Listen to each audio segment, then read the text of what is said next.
Hablamos con los abogados Carlos Monasterolo y Laura Ulioque sobre las enfermedades laborales y derechos de los trabajadores. La pregunta sería, ¿qué es una enfermedad profesional y qué es un accidente de trabajo? Bien, la principal diferencia entre los dos es que la enfermedad profesional es una enfermedad que se va generando en la persona a lo largo del tiempo, producto de la actividad que realiza en el trabajo. Las más frecuentes son hernias, hipoacusia, varices, lesiones en el manguito rotador, túnel carpiano, entre otras.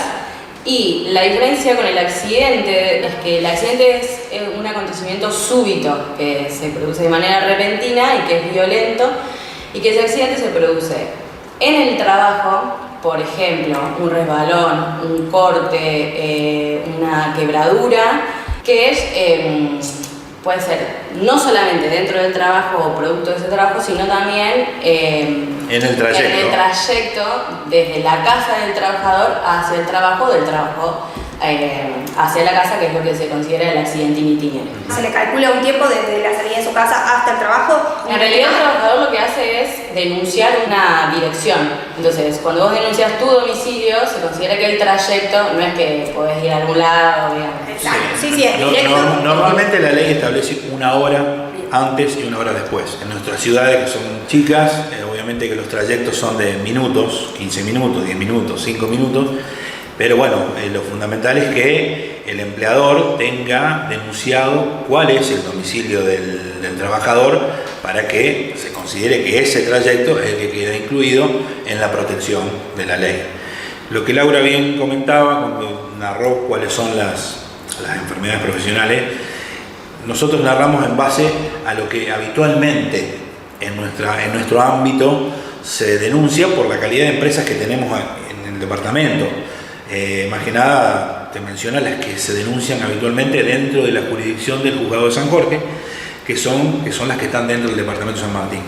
Por el rubro de empresas, mayoría alimenticias, metalúrgicas, y de ese nivel, ella mencionó ese tipo de enfermedades. Obviamente que la ley ampara muchísimas más que por cuestiones de ubicación geográfica no tenemos. Cuando hablamos de enfermedades, terminamos hace muy poquito lo que fue la pandemia, el coronavirus, que es una de las enfermedades que fueron nuevas de alguna manera.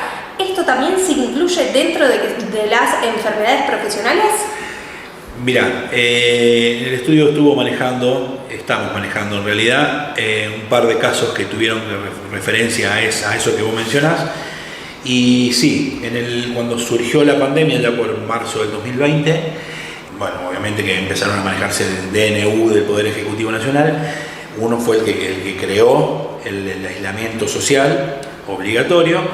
Después hubo otros que empezaron a determinar de forma taxativa cuáles eran los rubros laborales que deberían ser esenciales para que por lo menos la economía siguiera con los elementos básicos produciendo, alimentos, me acuerdo que habían salido talleres mecánicos, un montón que ahora no tengo presente, y seguido a eso sacó otro DNU que determinó que los trabajadores que eran trabajadores esenciales y se contagiaran de la enfermedad, iban a ser consideradas enfermedades profesionales, o sea, a causa del trabajo, porque obviamente no tenían la opción de quedarse en su casa aislados y tenían que ir a trabajar. Y la verdad que la experiencia del estudio fue viendo de que muchos trabajadores no conocen, no solo eso, sino tampoco lo demás, o sea, cómo actuar ante una enfermedad profesional o ante un accidente laboral.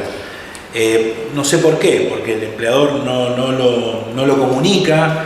Los sindicatos, que también serían en este caso los que representan los derechos de los trabajadores, deberían hacer quizás charlas dentro de las empresas para explicarle a los trabajadores cómo actuar ante una eventualidad, ya sea por un accidente o una enfermedad.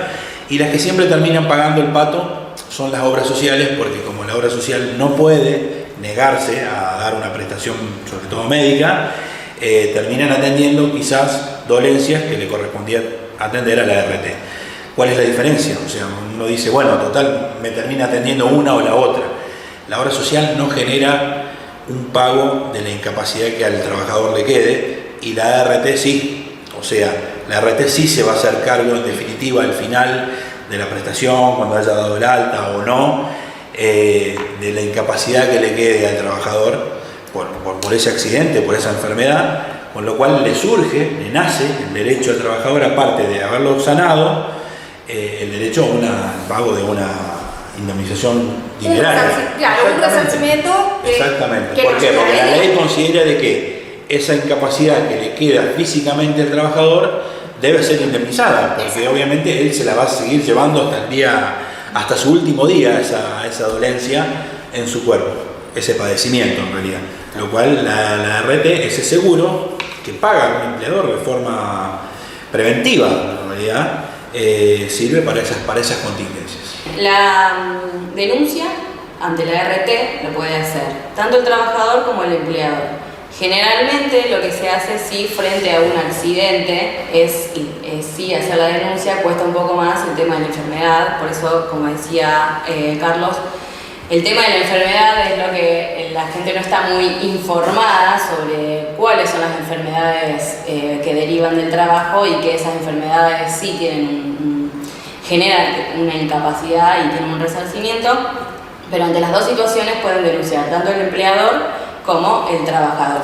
Es condición, sí o sí, para iniciar el trámite, comunicar, ya sea el accidente o lo que uno supone que es una enfermedad profesional, a la RT. O sea, no se puede iniciar ningún tipo de reclamo ante ninguna comisión médica o ya sea judicialmente, si primero, obviamente, no lo comuniqué al principal interesado, que es la RT. O por vía telefónica, porque las mismas RT tienen un canal de 0800 para la denuncia de siniestros, o lo hace el empleador también, porque tiene contacto directo con la RT, que es su propia aseguradora, o bien mediante un telegrama laboral, que lo redacta cualquiera, lo redacta el estudio, o lo redacta de forma particular el interesado.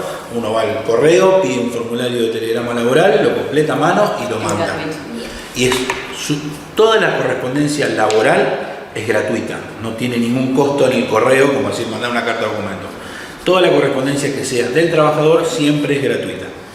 Así que esas son las formas que tenemos de llegar a la RT a comunicar lo que nosotros querramos. Para dar el inicio a este proceso que después continúa, ¿de qué manera? Digamos, ¿cómo se comprueba que es una enfermedad que surgió en el ámbito laboral y no que pudo haber sido, digamos, en otro lado? En realidad, cuando arranca, primero hay una junta médica de tipo de parte, como diciendo, interna de la propia RT, que son los médicos de la RT los que van a determinar el carácter o no de esa enfermedad profesional o de ese accidente profesional, en base a todos los datos que recaba del empleador, porque cada empleador denuncia a la RT cuáles son los trabajos que tiene y cuáles son los riesgos que tiene cada trabajo, con lo cual muchas veces la RT simplemente con la comunicación del trabajador ya directamente te determina que esa dolencia que vos tenés no es laboral, que es de carácter inculpable, y te manda con tu RT. Te duele, para decirlo más vulgarmente, ¿te duele la espalda? Bueno, el trabajo que vos haces no te lo provocó, andate a hacerte ver con tu médico particular. Ahí sí interviene una obra social, digamos, en este caso. Sí, pero que muchas veces, ese es el gran dilema, muchas veces la RT lo hace al rechazo, sabiendo que es una enfermedad profesional. A ver, a sabiendas de que es una enfermedad profesional, igualmente rechaza. Es ahí cuando intervenimos los estudios, obviamente a pedido del propio trabajador, para que le resuelvan el problema, porque él sabe íntimamente de que esa dolencia se la causa el propio trabajo que hace. A ver, una persona, por ejemplo, tuvimos un caso acá en el estudio, una persona que era conductora de un camión, manejaba toda la semana, estaba en su casa alrededor de 12 horas por semana. ¿De qué forma iba a tener las dolencias que tenía si no era causa del trabajo? Si era lo único que hacía durante toda la semana. Claro. O sea, no iba a tener ese dolor de cintura por estar 12 horas en su casa, quizás durmiendo en su cama. Totalmente. Y bueno, igualmente la RT, este caso particular, lo rechazó, diciendo de que lo que él tenía lo hubiese tenido igual porque le tocó tenerlo, para decirlo, para que se entienda. Es ahí cuando ya sea que la RT te rechaza, o te toma, te da las prestaciones médicas y te da el alta, y te la da mal al alta, o sea, te la da cuando todavía vos tenés dolencias, o sin resolverte el problema de fondo, sino que te hace una fisioterapia, alguna cosa de esa, y te larga al trabajo otra vez, y vos trabajás Obviamente el dolor se te va porque hace a lo mejor 10 días que no estás yendo a trabajar y estás haciendo masaje y fisioterapia, obviamente el dolor se te va, pero solo volver a trabajar y empezar a hacer otra vez el mismo movimiento repetitivo de todo el tiempo, que el dolor vuelve. En ese caso, cuando te da el alta y te la dan mal, o cuando nosotros consideramos de que está mal dada, es ahí cuando recurrimos ante la comisión médica, que es el órgano de contralor, para que ella sea la que determine si está bien dada el alta, si no, si está bien rechazado, si no, y ahí sí hay una junta médica de médicos independientes, para decirlo de alguna forma, que determinará lo que dijo el RT está bien o si deberá volver a darle las prestaciones o la cirugía o lo que corresponda a darle para terminar con el problema de fondo. Recién ahí, cuando tengamos el último dictamen de la comisión médica, ya sea favorable a nosotros o no, estamos habilitados a iniciar el reclamo judicial. Antes, imposible. No se puede. Por último pregunto, porque por ahí también esto suele suceder. Es una enfermedad que comienza en el trabajo y este trabajador fallece. Sí. En el caso de que fallece, ¿la familia puede seguir haciendo una demanda? A ver, siempre y cuando fallezca a causa de la enfermedad que contrajo de forma laboral. Correcto. Sí, obviamente, esa es la consecuencia. Exacto.